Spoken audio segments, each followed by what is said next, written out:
What's up, everybody? TwoTenEast here, and I'm still a little stuffed up, but feeling better otherwise. So, thanks to everyone who was wishing me a speedy recovery in the comments. Appreciate that. So, as some of you might know, it's only going to be one episode this week, just episode 9. And then for the next couple weeks, I think as well, there's only one episode. I guess they're really stretching this out, but yeah, just in case you guys didn't know about it. And with that being said, let's move right into episode 9.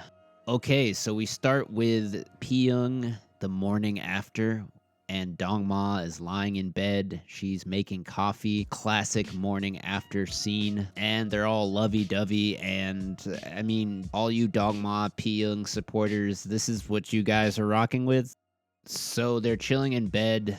Dongma gives Pyung the ring he bought. They got matching rings together. And he's just saying all the usual stuff. And Pyung is in 7th heaven right now. She's loving it. And okay, we get it. Let's keep going here. So they're also planning out the wedding. Dongma really wants to speed things up and get going on it. He says it's not going to be easier on Jia to drag this out, so let's just do this. And Pyung does say during the scene, "Hey, I'd appreciate it if you matched the pace of my emotions. Let's pace ourselves here and not rush it too much." But she's still totally down bad, guys. All right, so next we see Ji-ah waking up next to Ami, something I wouldn't wish upon anybody. So Ji-ah gets up and she's still sleepy. She walks over to check in on grandma and she sees her still sleeping, whatever, cool. But then she goes to the bathroom and that's where she sees the hair everywhere. And she goes back into Dongmi's room to wake her up as if this is like the end of the world. She's totally freaking out. And even as a guy, I know this is serious business. Hair is serious business. So Ji-ah wakes up Dongmi and asks, "Why did you do this? Why?" And Dongmi just doesn't even seem phased. She just says, it kept getting in the way. And I mean, that's actually fair. Even in a meta kind of way, it was getting in the way for a lot of us watching the show as well. That was some seriously bad hair. Like, really bad. And Ji-ah is still freaking out, saying it looks weird, but Dongmi is still just chill as fuck and just says, you'll get used to it. So then we check in with Hae-ryun, who's wondering if she should tell anyone about seeing Ghost Wan, and she's worried people might think that she's crazy. Yeah, Hae-ryun, I wouldn't stress over that. With all the shit that's happened in this show, what's one more ghost sighting? I mean, really, Pyung has already told the other wives about Dr. Shin and his ghost and the possession and possible exorcisms. I think it's pretty safe to say that ghosts are within the acceptable topic of conversation at this point. So back to Dongmi, and now everyone else is awake and they're finding out about her hair, and New Shin has the nerve to question why she would change her hair when he literally changed bodies. Honestly, it's not that bad. I mean, it's not any worse than what she had going on before. Anyways, everyone's like, "What the fuck? You look like a boy. It doesn't suit you." And she just doesn't care, and it's actually kind of cool. And Ami and Ji-ah are totally dumbfounded. But again, Dongmi just couldn't care less. All right, so meanwhile, Hae-ryun makes plans to stop by and see Pyung, so that should be interesting. And then we go back to the ski trip, and Ram and Mr. So are having a blast. They're bonding, and then this assistant dude pulls up and informs Mr. So that Papa So just pulled up and is here. So Mr. So sits down with Papa So, and so on and so forth, and so. So then Papa So proposes this deal to Mr. So, basically saying, "Look, I won't put up a fuss. You can marry whoever you want, and the rest of our family will come to the wedding, no problem. Just in return, can you let go of this grudge you have against me for the affair and your mom and all that stuff?" Papa So also wants to meet Si-eun before the wedding, and it's an interesting offer. I wonder if Mr. So will agree.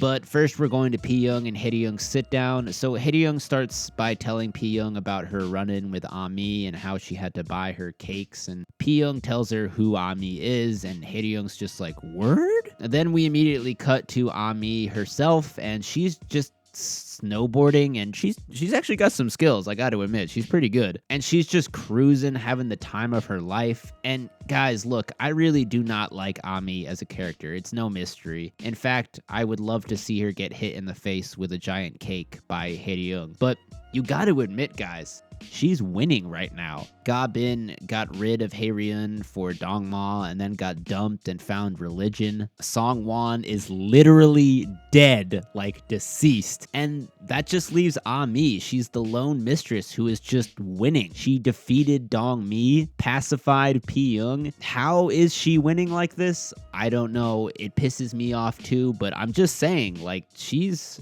killing it right now. So then we get another little interesting crossover. Pi-young is at the venue that they're considering for their wedding, and she sees Ga-bin in the bathroom there, and she kind of scopes her out and even calls out to her, but Ga-bin doesn't even hear her or ignores her. I can't tell which. And then we see Ga-bin walking with some dude, and they talk about, I don't know really what they talk about actually, but I guess we'll have to find out later. Okay, quick scene with Dong-ma and Pi-young learns Mr. So and Si-eun's wedding is on, and it's great news, da-da-da-da. Also, they briefly talk about Ji-ah and how to tell her about it and what to do, but Dong-ma says that he'll handle it, and I'm definitely interested to see how Ji-ah is going to react to all of this and how she's going to take it. So another quick scene, Ga-bin stops by just to get roasted by Sa-hyun's parents. She gives them gifts, and while she's going in to check on Baba or Booba or whatever, the dad kind of scopes her out. He's always looking for potential new wives for Sa-hyun, but then the mom reminds him that Ga-bin is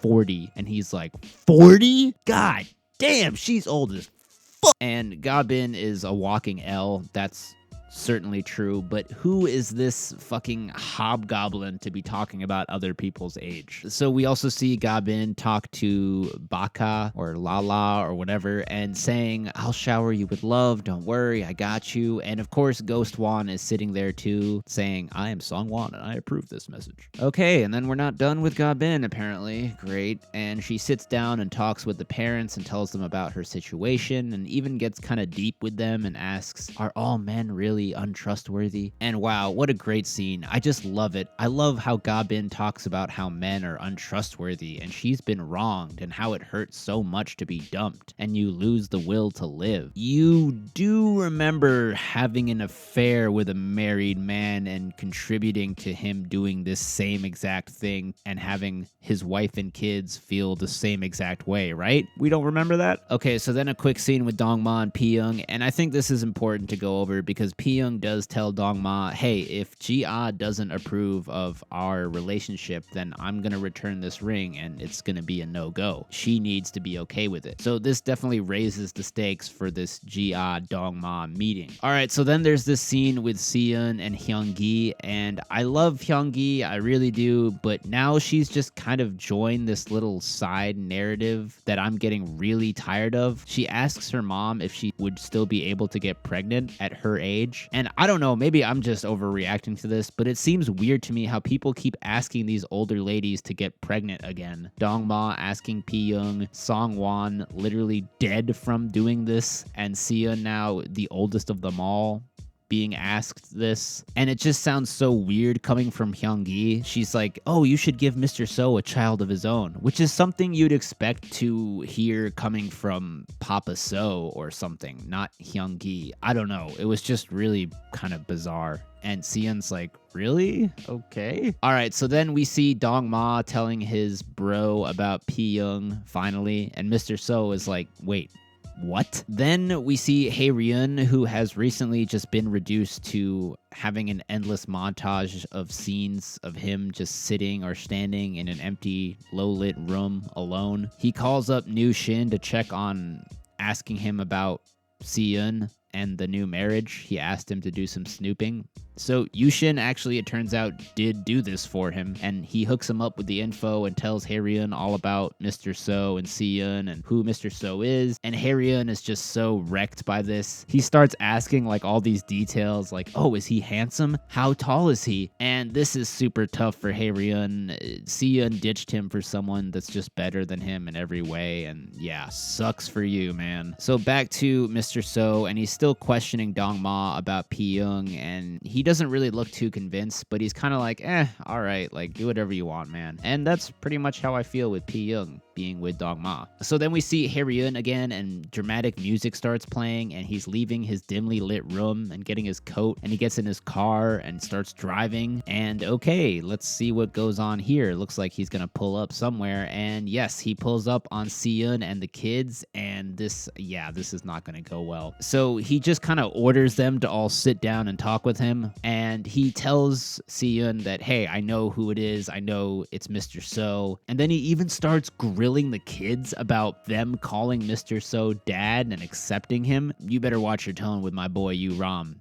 Don't talk to him like that. What a piece of shit. Wow. So he's obviously just so mad, and Si-eun wakes up when he starts grilling the kids, and she's like, hey, I'm the one getting married. Don't lash out at the kids. And she comes back with, did you get their permission when you had an affair and broke the family up? And now Hae-ryun starts talking about taking custody of the kids and taking them away from Si-eun. Good luck with that, man. Good luck with that. So then Hyung-gi steps in and backs up Si-eun as well, calling out Hae-ryun, and they go back and forth. And Hae-ryun's main message here is that I'm not going to allow this marriage. I forbid it. And good for Si-eun standing up and saying, hey, I don't need your permission. You don't have any right to have any say in this. You have no authority. And so they're just all going back and forth. And poor Yu-ram is just sitting there probably hating all of this and feeling terrible. So Hyung-gi finally puts the nail in the coffin and tells Hae-ryun to just leave, and he's forced to retreat. And yeah, fuck you, dude. Get out of here. Go spend another 3 episodes getting static one-shot scenes of you in dark rooms. And sad to say, we definitely haven't seen the last of him, but we have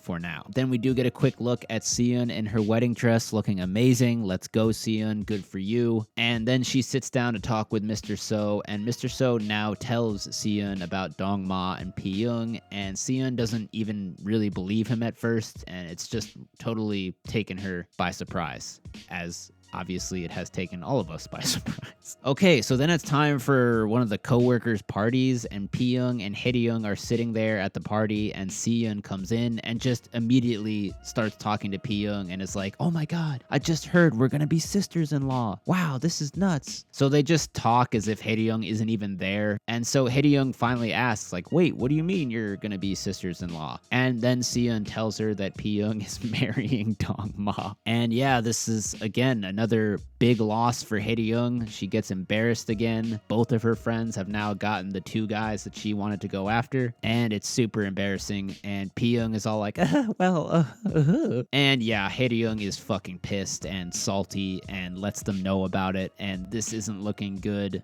But fortunately, then the actual coworker whose party they're at, she arrives, and even she can tell that something was wrong, because she's like, were you guys fighting or what's up? Oh, also, newsflash, guys. Ji-ah now is calling Ami AM.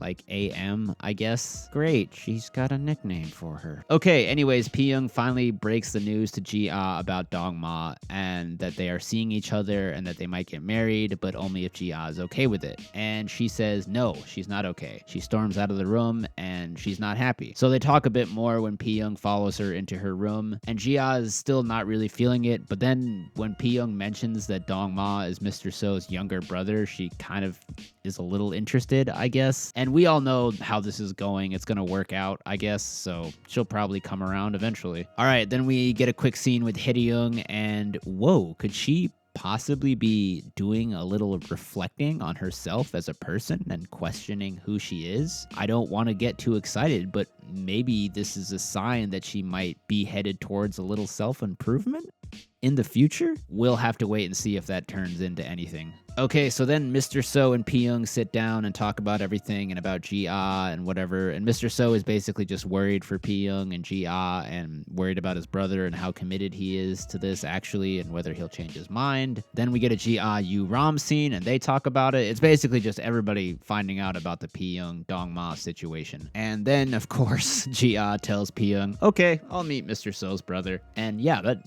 didn't take long at all. Gotta keep this plot moving ahead and have this relationship work out, right? No problemo. All right, so now we're getting set up for 2 different big meetups here. Papa So is arriving to meet Si-eun and her family, and also Pyeong is taking Ji-ah to meet Dongma. So let's see how this goes. So first up, Papa So is arriving. He comes in and he's all like kind of standoffish, and he thinks to himself how Si-eun looks older than Mr. So. So they talk about whatever, and it's actually going okay. And just look at my boy Yu-ram buttering up the new in-law. So inspirational. And yeah, it seems like it's going okay. Papa So talks to the kids and asks them what they're doing with their lives, and asks Si-eun about her cooking and seems to like that. But we're putting that on hold. We got to go to Pyeong and Ji-ah. So they arrive, and then Dongma comes out and greets them, and he's got lunch prepared for them, I guess. And Pyeong is all smiling and happy, and Ji-ah's like, okay. So Dongma is cooking on the grill. Food looks really good. Everything is super impressive, obviously. We then cut back to Papa So, and he's getting along swimmingly with Yu-ram, it seems. Okay, back to Pyeong. So after a while, Dongma eventually comes and sits with Pyeong and Ji-ah. And this is also going well too, I guess. They seem very impressed. He's showing off his cooking skills. It's a little awkward, but yeah, seems to be going okay. All right, next we go to Hae-ryun, and she stops by to see the baby, and she's still pretty spooked about Ghost Wan, but she's trying to get over it, and she even asks the mom for a calming pill. And then Sa-hyun pulls up in his Blues Clues shirt, and Hae-ryun is in there checking on Boo Boo, and it's all good, and Hae-ryun thinks, yeah, I must have just been imagining things. It's all good. There's no ghost. And yeah, then of course she turns around and there's Ghost Wan right in front of her. So they have this little stare down, and Hae-ryun's terrified. And then yeah, Ghost Wan then merges and possesses Hae-ryun. And wow, I really don't even get mad at this anymore. I'm just trying to learn to let go. I think we all need to be like Dong Mi, guys, and just stop caring so much about all this plot and all these characters and wanting it to actually make sense or be realistic or in any way paced well. We just need to metaphorically cut off all our hair, just like Dong Mi, because it's too hard to manage when you're that invested, and just enjoy it for the ridiculousness that it is. But yeah, where is this possession thing gonna go? I don't know. I guess through Hae-ryun, Songwon is gonna take care of the baby. I really hope they don't keep reducing Hae-ryun's character to this level of just shit, but you know, whatever. Anyways, that's the end of the episode, guys. I'll see you guys next week. I'm 210 and I'm out.